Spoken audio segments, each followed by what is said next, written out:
الحمد للہ رب العالمین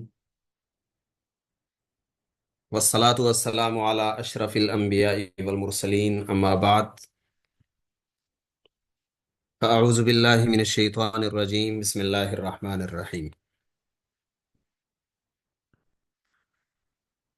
ہمارا کورس لسان القرآن الکریم کے متعلق اور اسی عنوان سے چل رہا ہے، اور یہ اس کا چھٹا سبق ہے۔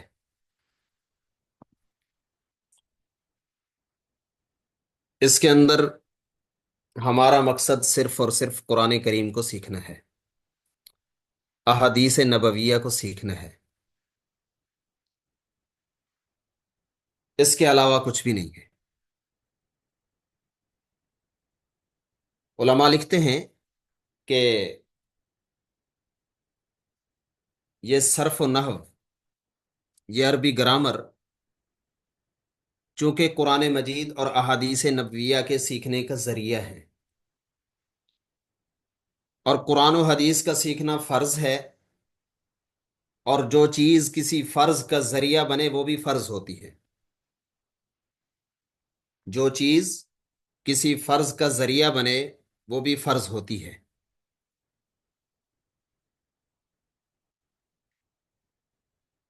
جیسے وضو کے بغیر ہم نماز میں نہیں جا سکتے، جیسے نماز ضروری اور فرض ہے ویسے ہی وضو بھی فرض ہے۔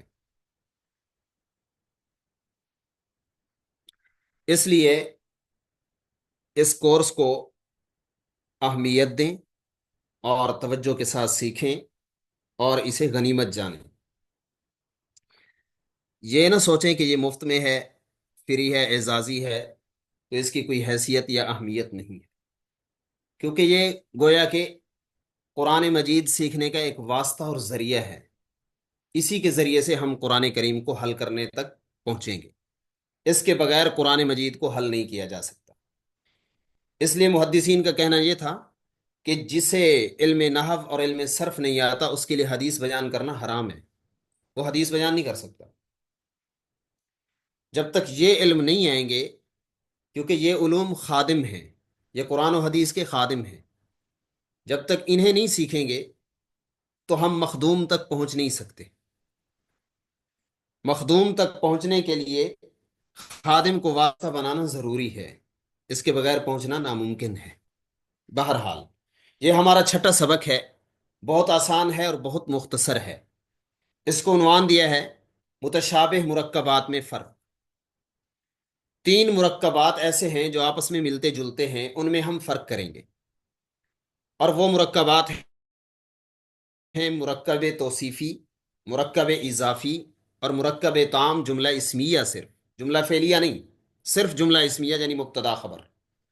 مبتدا خبر کو، مضاف الیہ کو اور موصوف صفت کو پہچاننے کی ہم کوشش کریں گے۔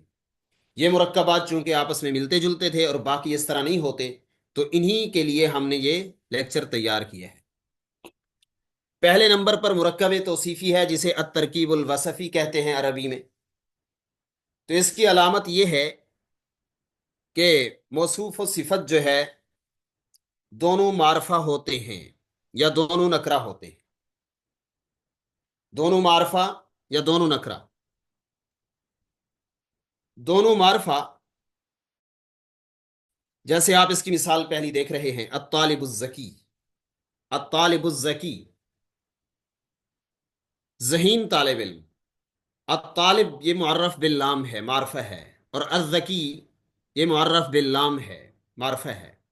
دونوں موصوف صفت بن جائیں گے۔ یہاں پر موصوف معرف باللام ہے اور صفت بھی ویسے ہی معرف باللام ہے۔ دوسری مثال ہے جیسے فاطمۃ المجتہدہ، فاطمہ جو کہ محنتی ہے، محنتی فاطمہ۔ یہاں پر جو موصوف ہے وہ اسم علم ہے، معرفہ ہے لیکن علم ہے۔ اس کی صفت بھی ہم الف لام کے ساتھ، معرف باللام والے کے ساتھ لا سکتے ہیں، المجتہدہ۔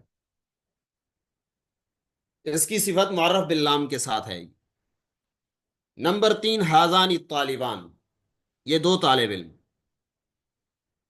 موصوف یہاں پر اس میں اشارہ ہے، اس میں اشارہ بھی معرفہ ہوتا ہے اور الطالبان یہ معرف باللام ہے، لہٰذا یہ اس کی صفت بن جائے گا۔ یعنی کہ جب دونوں معرفہ ہوں گے تو معرفہ کی بھی مختلف صورتیں ہیں کہ موصوف تبدیل ہوتا رہے گا، کبھی موصوف معرف باللام ہوگا، کبھی موصوف وہ علم ہوگا، کبھی موصوف اس میں اشارہ ہوگا۔ موصوف کی کئی صورتیں ہوں گی معرفہ ہونے کی۔ اگر دونوں معرفہ ہوں تو دونوں موصوف صفت بنیں گے، عموماً یہی ہوتا ہے۔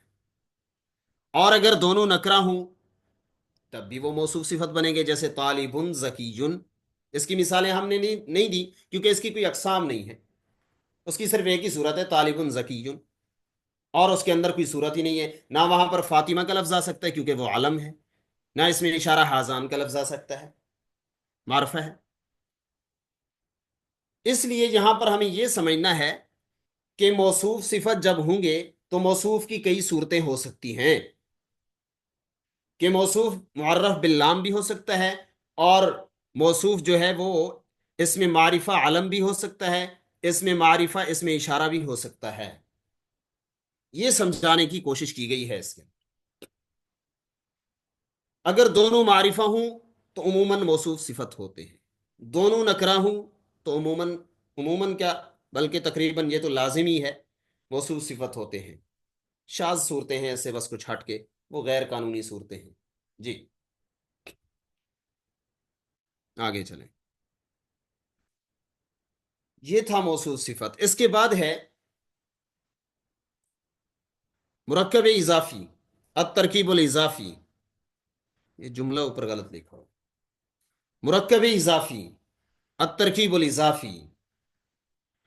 اس کی علامت یہ ہے کہ مضاف عموماً نکرہ ہوتا ہے، مضاف نکرہ ہوتا ہے، اور مضاف الیہ معرفہ ہوتا ہے، مضاف الیہ معرفہ ہوتا ہے۔ جیسے کتاب ھذا، یہ ھذا اس میں اشارہ ہے، مضاف الیہ معرفہ، کتاب نکرہ ہے۔ قلم ہو میں قلم نکرہ ہے، اور ہو ضمیر ہے جو کہ معرفہ ہے، ضمائر معرفہ ہوتی ہیں۔ نمبر 3 باب المسجد، باب نکرہ ہے اور المسجد یہ معرف باللام ہے، معرفہ ہے۔ دفتر الزید، دفتر الزید زید کا رجسٹر، یہاں پر دفتر یہ نکرہ ہے اور زید یہ اسم علم ہے، اسم معرفہ ہے۔ گویا کہ مرکب اضافی کی بھی کئی صورتیں ہو سکتی ہیں، البتہ اس کا جو مضاف ہوتا ہے وہ نکرہ ہوتا ہے، مضاف الیہ معرفہ ہوگا، اور اس کی کئی صورتیں ہیں۔ پھر معرفے کی اقسام میں سے کوئی قسم آ جائے گی، چاہے وہ اس میں اشارہ آئے، اس میں ضمیر آئے، معرف باللام آئے، یا اس میں علم آئے، کوئی بھی ان میں سے آ سکتا ہے۔ یہ مرکب اضافی ہے کہ پہلا نکرہ اور دوسرا معرفہ، پہلا نکرہ دوسرا معرفہ، تو یہ مرکب اضافی ہے۔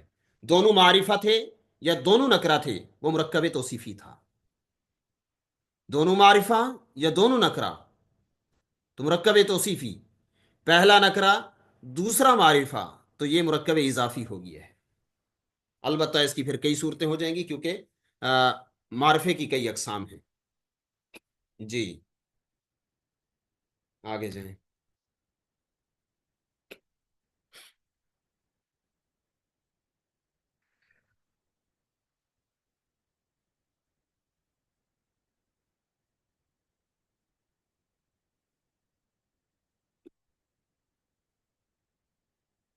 جی یہاں پر یہ عنوان بھی غلط لگی ہے، مرکب ناقص کی اقسام، یہاں پر مرکب تام ہے، مرکب ناقص کی اقسام کو کاٹ دیں گے۔ مرکب تام، الترکیب التام، یعنی جملہ اسمیہ جو کہ مبتدا خبر ہو۔ ہم نے ہر مرکب تام کو نہیں لینا کیونکہ ہم نے جملہ فعلیہ سے بات نہیں کرنی یاد ہے۔ اس کی علامت یہ ہے کہ مبتدا ہمیشہ اسم ہوتا ہے، فعل کبھی بھی وہ مبتدا نہیں بن سکتا۔ ہاں عرب کے کلام میں سے کچھ شاید ایک یا دو مثالیں ایسی لوگ لانے کی کوشش کرتے ہیں، ایک یا دو مثالیں اور کچھ نہیں، اور عموماً معرفہ ہوتا ہے مبتدا، عموماً معرفہ ہوتا ہے، ہمیشہ نہیں، عموماً معرفہ ہوتا ہے۔ کبھی کبھار نکرا بھی آ جاتا ہے. خبر کبھی معرفہ کبھی نکرا ہو سکتا ہے. خبر کی دونوں صورتیں ہو سکتی ہیں.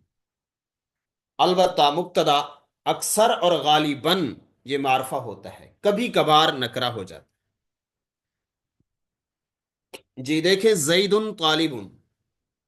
زید مبتدا ہے، طالب خبر ہے. زید اسم ہے، معرفہ ہے. طالب نکرہ ہے. اور یہاں پر مبتدا اسم علم ہے. اسم علم. ھذا کتاب. ھذا اسم اشارہ ہے، معرفہ ہے، اس میں اشارہ ہونے کی وجہ سے. یہ دوسری صورت ہوگی. ھذا کتاب، یہ کتاب ہے. کتاب نکرہ ہے. الولد مجتہد. مبتدا معرف باللام ہے، معرفہ ہے، اور خبر نکرہ ہے. هو معلم. مبتدا ضمیر ہے، اس میں ضمیر معرفہ ہوتا ہے. اور معلم نکرہ ہے. رجل قائم. رجل قائم. یہاں پر مبتدا بھی نکرہ ہے، خبر بھی نکرہ ہے.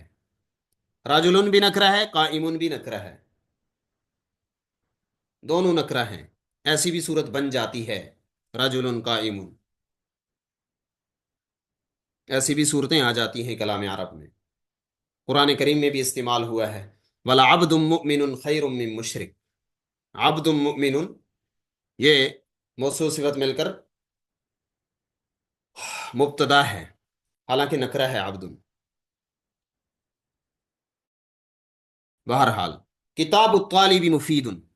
یہ کتاب الطالب مبتدا ہے لیکن معرفہ ہے، اس لیے کہ مرکب اضافی ہے، اور اضافت کی وجہ سے بھی کوئی اسم معرفہ بن جاتا ہے. الولد الزکی ناجح. یہاں پر مبتدا مرکب توصیفی ہے اور معرف باللام ہے. الولد الزکی ناجح خبر ہے اور نکرہ ہے. ایسی مثال بھی ہے جہاں پر دونوں معرفہ ہوں. دونوں نکرے کی مثال آپ نے دیکھی، رجل قائم.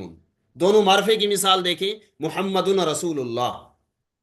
محمد اسم علم ہے، نام ہے، اور رسول اللہ مرکب اضافی ہے، اس لیے معرفہ ہے. محمد بھی معرفہ ہے، رسول اللہ بھی معرفہ ہے. مبتدا اور خبر دونوں معرفہ، ایسی صورت بھی ہوتی ہے. دونوں نکرہ، ایسی صورت بھی ہوتی ہے. اور پہلا معرفہ اور دوسرا نکرہ، یہ صورت بھی ہوتی ہے. یہ کبھی نہیں ہو سکتا کہ پہلا جو ہے وہ نکرہ ہو اور دوسرا وہ معرفہ ہو. ایسا نہیں ہوتا. ایسا نہیں ہے کہ پہلا نکرہ ہو اور دوسرا معرفہ ہو، کیونکہ مبتدا کے اندر پاور زیادہ ہونا ضروری ہے. مبتدا کے اندر پاور ہوگی تو وہ مبتدا بنے گا، ورنہ نہیں بن سکتا. مبتدا کے اندر قوت اور معرفیت اور تعارف وہ خبر کی بنسبت زیادہ ہو، کیونکہ مبتدا سبھی کو معلوم ہوتا ہے. خبر کے بارے میں بتلانا مقصد ہوتا ہے، وہ کسی کو معلوم نہیں ہوتی. خبر وہ اجنبی چیز ہوتی ہے، وہ معلوم نہیں ہوتی، اس کے اندر نکارت ہوتی ہے، وہ ہم نے بتلانی ہوتی ہے. اور مبتدا وہ سبھی کو معلوم ہوتا ہے پہلے سے. مبتدا معلوم ہوتا ہے اور خبر جو ہے وہ معلوم نہیں ہوتی. اس لیے مبتدا کا معرفہ ہونا اور خبر کا نکرہ ہونا یہ اصل ہے. ہاں یہ ہو جاتا ہے کہ دونوں نکرہ ہوں یا دونوں معرفہ ہوں، ایسا بھی ہو جاتا ہے. البتہ یہ نہیں ہو سکتا کہ مبتدا کے اندر قوت کم ہو کہ وہ نکرہ ہو اور خبر جو ہے وہ معرفہ ہو، ایسا نہیں ہوتا. صلی اللہ تعالیٰ علی خیر خلقہ محمد وعلی آلہ وسلم. یہ فرق تھا ان تین میں.